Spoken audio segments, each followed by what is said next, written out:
Hello, everyone. Welcome to this trade management mini session. My name is Barbara Armstrong. I'm a coach with Charles Schwab.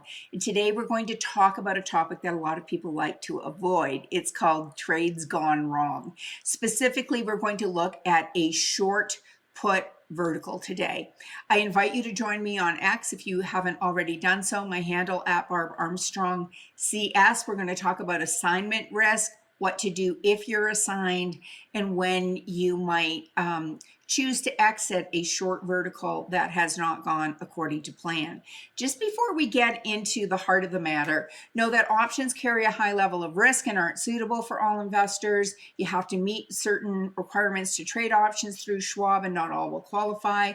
We are using an example that was placed on the Paper Money software application on the Thinkorswim desktop platform. One of the nuances or differences between Paper Money and a live account is that a short option will never be assigned early, but in a live account that can happen. So today we're going to talk about how a trader might react were that to happen with a short put vertical trade. So let's get right down to business. We're going to come out to the Thinkorswim platform. And our example trade was placed on Microsoft. And we placed the trade here on September 30th. And when you go back and look at a trade, you might say, well, why did we place that trade? And, in looking back at it, did it make sense? Well, we saw this double bottom pattern and it had broken out, come back to retest, and then had retested again and was bouncing. So we thought, well, that looks positive. If we think this support level, this old ceiling has become a new floor, we're going to sell a short put vertical with our strikes at 425 and 422.50. Now, if a short put vertical is a newer strategy for you, I will put a link in to the Getting Started with Options series, the class on short put verticals. But we looked at this and we placed the trade on a Monday. In a class on Thursday, we said, okay, we placed the trade Monday. This support level that we thought was going to hold didn't hold. It broke through on Tuesday, continued to fall on Wednesday, and wasn't looking so good on Thursday. And so maybe we just ought to admit that this did not go according to plan and exit now. And so that's what we did. But I wanted to have a broader conversation about that in a shorter medium that people could refer to, because I get asked often, or a lot of people will put comments in saying, I'm good when things go well, but I'm not sure of when to admit and cash, close out the trade if things aren't going well. So I thought we'd take a couple of minutes and discuss that here. Okay, so let's go to the monitor page, and we're coming to the account statement, and we're looking back 15 days. We placed this trade on September 30th, which was a Monday. We did 3 contracts, and we ended up closing it out saying didn't go according to plan on Thursday. Now, how much were we risking?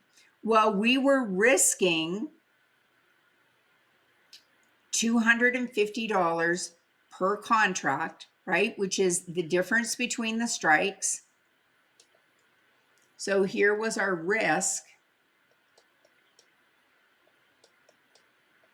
our max risk, theoretically, was $250 per contract or per share,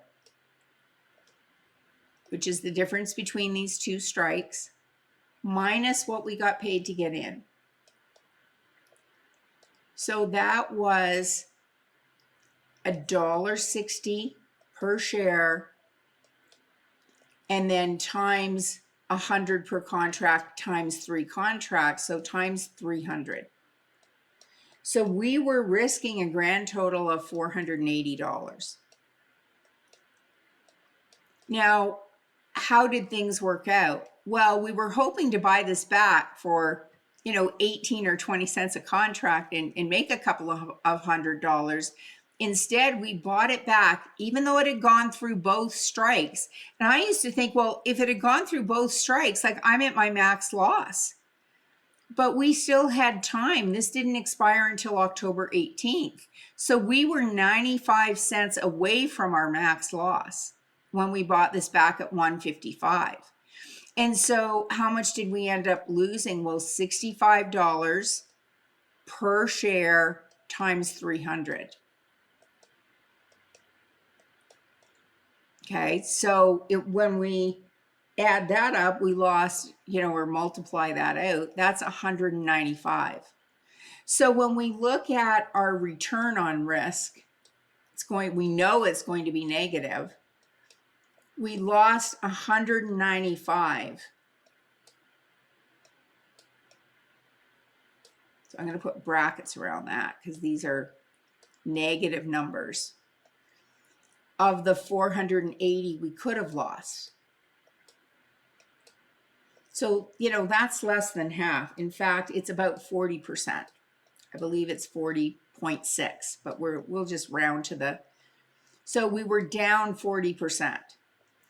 Now, would you say, well, we wanted to make money, so that's sad.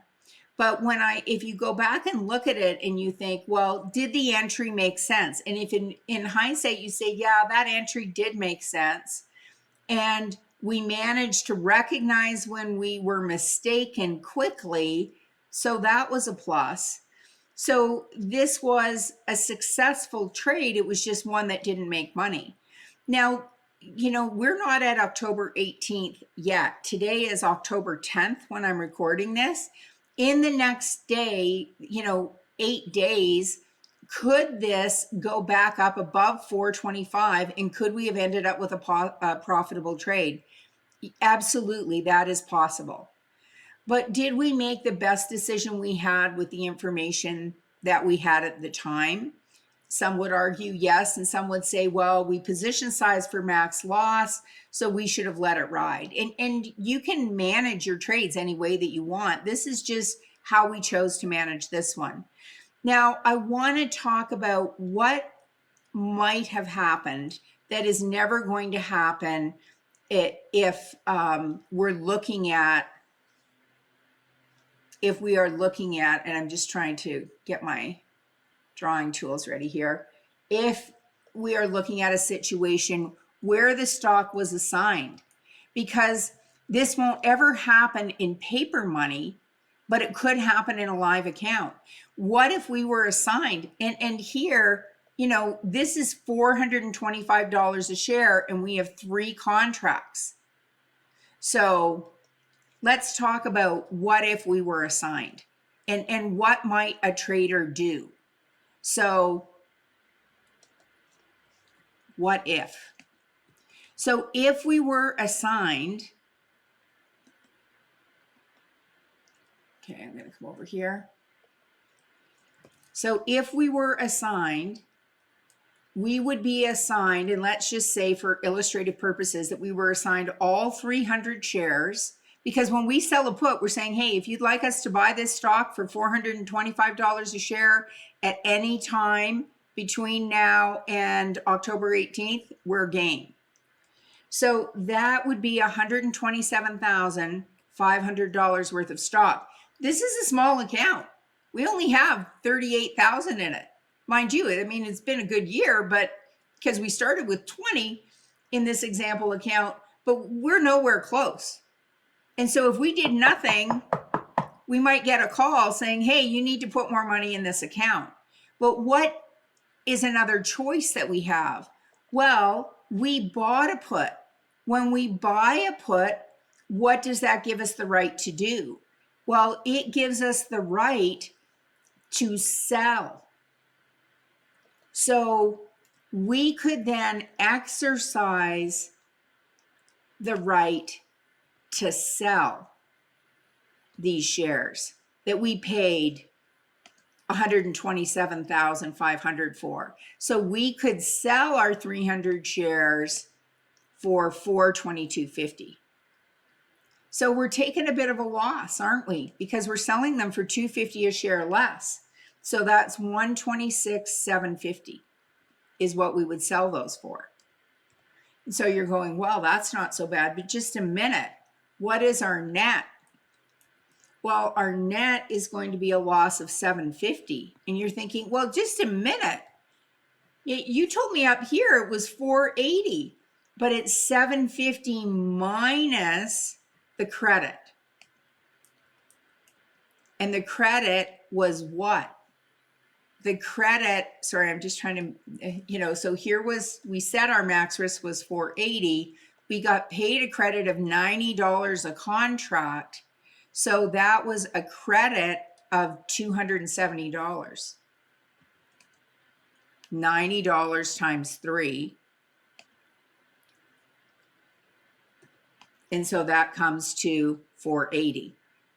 So we ended up with our max loss, but because we managed our risk by buying the put below the put we sold, we didn't end up, blowing up our account or anything like that. And so, this is something that we're not going to go through in paper money. We're never going to see something assigned. Have I ever been personally assigned on a short put vertical? I have been. And the first time it happened, I kind of freaked out. It's like, what do I do? Then it's like, okay, just think about it. So having thought about it, this is, we just go in and then exercise, and we've taken our max loss, but we're good to go. Now I'm going to record another mini session, and we're going to talk about assignment on long call verticals, which is kind of a different story. So I hope you found this helpful. And if you have any questions, just put them in the comments below. If you found it helpful, put that in the comments below. Every comment helps move this up in the algorithms. Again, this was for example purposes only, not to be construed as a recommendation. Take care, everyone. I'll see you in a mini session coming up soon. Bye for now.